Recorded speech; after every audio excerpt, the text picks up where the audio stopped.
لا الہ الا اللہ پڑھ لا الہ الا اللہ۔ اللہ رب العزت کے ہم پر ان گنت احسانات ہیں۔ ان میں سے ایک احسان تو یہ کہ اللہ رب العزت نے ہمیں انسان بنایا اور پھر ایمان عطا فرمایا۔ ایمان کا عطا کرنا اللہ رب العزت کی بڑی نعمتوں میں سے ایک ہے۔ پھر رب کریم نے ہمیں نبی علیہ الصلوۃ والسلام کی امت میں پیدا فرمایا۔ یہ وہ سعادت ہے جس کو حاصل کرنے کے لیے پہلی امتوں کے انبیاء دعائیں کرتے تھے۔ اللہ تعالیٰ نے ہمیں بن مانگے یہ نعمت عطا فرمائی۔ ہم جس قدر اللہ رب العزت کا شکر ادا کریں وہ کم ہے۔ پھر اللہ رب العزت نے ہمیں صحت سلامتی والا جسم عطا کیا۔ وہ بھی لوگ ہوتے ہیں جو ماں کے پیٹ سے جب پیدا ہوتے ہیں تو ان کی بینائی نہیں ہوتی۔ یہ بینائی والی نعمت کتنی قیمتی ہے جو اللہ تعالیٰ نے بن مانگے عطا فرمائی۔ ہمارے ایک حافظ تھے، حفظ مکمل کیا تو وہ ملنے کے لیے آئے، اور جب آئے تو کہنے لگے حضرت آج میں آپ سے ایک دعا کروانے کے لیے آیا ہوں۔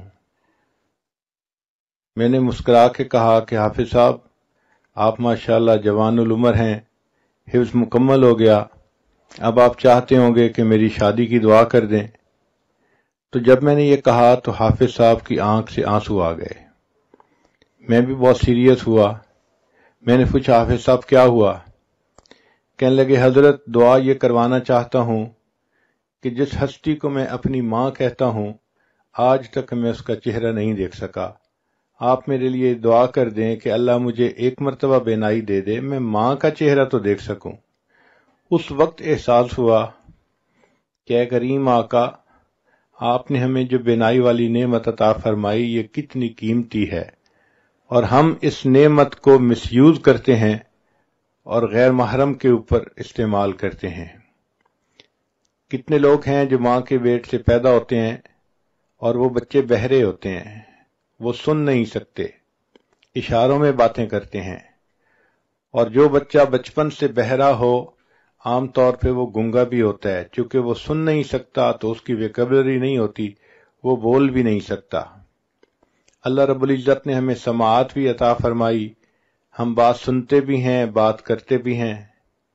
پھر دیکھیں انسان کے چہرے پر ناک ایک چھوٹا سا عضو ہے، لیکن اس ناک کے اندر اتنی خوبصورتی ہے کہ اس کے خوبصورت ہونے سے چہرہ خوبصورت ہوتا ہے اور اس کے بدصورت ہونے سے چہرہ بدصورت بن جاتا ہے۔ اللہ رب العزت نے یہ نعمت بھی ہمیں اچھی عطا فرمائی۔ پھر زبان کو دیکھیے، اللہ تعالیٰ نے ہم کلامی کی توفیق عطا فرمائی۔ ہم اپنی فیلنگز کو الفاظ کا جامہ پہنا سکتے ہیں، دوسرے سے بات کر سکتے ہیں۔ مجھے ایک مرتبہ ایک ایسے گھر میں جانے کا موقع ملا جہاں خامد گنگا تھا، بول نہیں سکتا تھا، اس کے 4 بچے تھے۔ تو میں ان کے گھر جا کے یہی سوچتا رہا کہ یہ 4 بچوں کا باپ ہے، اپنی بیوی سے اظہار محبت کرنا اس کو کتنا مشکل محسوس ہوتا ہوگا۔ ہم الفاظ کو کس طرح بنا سنوار کے کہہ دیتے ہیں دوسرے بندے کا دل خوش کرنے کے لیے، اور وہ اپنی بیوی سے صرف اشاروں سے باتیں کرتا تھا۔ اب دیکھیے یہ اللہ تعالیٰ کی ایک نعمت ہے جو اللہ نے عطا فرمائی تاکہ اس زبان کے ذریعے سے ہم قرآن پڑھیں اور اس زبان کے ذریعے سے ہم دین کی باتیں کریں۔ پھر اللہ رب العزت نے ہمیں ہونٹ عطا فرمائے۔ یہ ہونٹ دیکھنے میں چھوٹے سے ہوتے ہیں مگر ان کے اوپر انسان کی خوبصورتی کا انحصار ہوتا ہے۔ اگر ہونٹ بے ڈھنگے ہوں تو باوجود گورے رنگ کے اور باوجود اچھی خوبصورت شکل کے انسان خوبصورت نظر نہیں آتا۔ اگر انسان کے ہونٹ نہ ہوتے تو اس کے دانت یوں نظر آتے جیسا مردہ بکری کے دانت نظر آتے ہیں، انسان کی ساری خوبصورتی ختم ہو جاتی۔ چیز چھوٹی سی ہے مگر اہمیت دیکھیے کتنی ہے۔ اللہ رب العزت نے ہمیں ہاضمے کی نعمت عطا فرمائی یہ بھی اللہ تعالیٰ کی نعمتوں میں سے ایک بڑی نعمت ہے۔ ایک آدمی کے پاس 100 بھینسیں تھیں، لیکن وہ خود بھینس کا دودھ نہیں پی سکتا تھا، اس لیے کہ دودھ کے پینے سے اس کو ایک بیماری ہو جاتی تھی۔ کتنے لوگ ہیں جو لیکوڈ ڈائٹ پہ رہتے ہیں اور سالڈ چیز نہیں کھا سکتے۔ ایک مرتبہ ایک عورت نے مجھے فون کیا، حضرت میرے لیے دعا کریں، میرے معدے میں السر ہے، میں سارے مہمانوں کے لیے اچھے اچھے کھانے بناتی ہوں، مگر پچھلے 7 سال سے میں صرف لیکوڈ پہ گزارا کر رہی ہوں، ایک لقمہ بھی میرے منہ میں نہیں گیا۔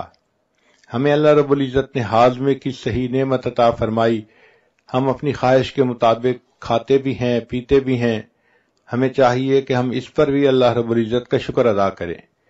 پھر ہاتھوں کی نعمت اللہ نے عطا فرمائی، یہ کتنی بڑی نعمت ہے جس سے کہ ہم دنیا کے سارے کام کرتے ہیں۔ ایک مرتبہ حرم شریف میں نے ایک بندے کو دیکھا، اس کے دونوں بازو کندھوں سے کٹے ہوئے تھے، تو وہ آگے ہی صف میں بیٹھا ہوا تھا نماز پڑھنے کے لیے۔ عجیب بات کہ میں یہی سوچتا رہا، یا اللہ اس کے دونوں بازو ہی نہیں ہیں، یہ اپنے کپڑے کیسے پہنتا ہوگا، یہ اگر واش روم جاتا ہوگا تو اپنی طہارت کیسے کرتا ہوگا، اللہ جب یہ سوتا ہوگا تو یہ رات کو اپنی رضائی کمبل کو کیسے سیدھا کرتا ہوگا۔ اس کے دونوں ہاتھ نہیں تھے۔ اس دن ایسی عجیب کیفیت ہوئی کہ میں بہت دیر اس بات پہ روتا رہا کہ اللہ آپ نے ہمیں یہ نعمتیں دیں، کاش کہ ان نعمتوں کو ہم آپ کی تعمیل میں استعمال کر سکتے۔ پھر ایسا بھی ہوتا ہے کہ بعض لوگوں کے پاؤں نہیں ہوتے، چنانچہ ایک صاحب کے پاس جوتے نہیں تھے، وہ ظہر کی نماز پڑھ کے جب نکلے تو ننگے پاؤں ان کو دھوپ پہ چلنا پڑا، پاؤں جل رہے تھے، اور وہ اپنے دل میں یہ شکوہ کر رہے تھے کہ یا اللہ میں تو تیری نماز پڑھنے کے لیے مسجد میں آیا اور آپ نے مجھے جوتے بھی نہ دیے۔ ابھی ان کے دل میں یہ شکوے کی کیفیت تھی کہ انہوں نے دیکھا ایک نوجوان آ رہا ہے اور اس کے پاؤں ٹھیک نہیں ہیں، وہ بیساکھیوں کے بل چل کے آ رہا ہے، تو ان کے دل پہ چوٹ پڑی اور انہوں نے یہ دعا مانگی کہ یا اللہ میں تو جوتے کی وجہ سے رو رہا تھا اور یہ شخص تو اپنی ٹانگوں سے ہی محروم ہے، کم از کم آپ نے مجھے ٹانگیں تو دیں۔ تو ہم اس چیز کا احساس نہیں کرتے اللہ نے ہمیں کتنی نعمتوں سے نوازا ہے۔ چنانچہ ایک شاکر انسان کو چاہیے کہ اللہ رب العزت کی ان تمام نعمتوں کا شکر ادا کرے، ان اعضاء کو اللہ تعالیٰ کی فرما برداری میں استعمال کرے، شریعت کے مطابق اپنی زندگی بنائے۔ اللہ تعالیٰ عورت سے چاہتے ہیں کہ یہ اپنے فرض ادا کرے، اپنے خاوند کو خوش رکھے، بچوں کی تربیت کرے، اور یہ اللہ تعالیٰ کی شکر گزار بندی بنے، اپنی عزت و ناموس کی حفاظت کرے۔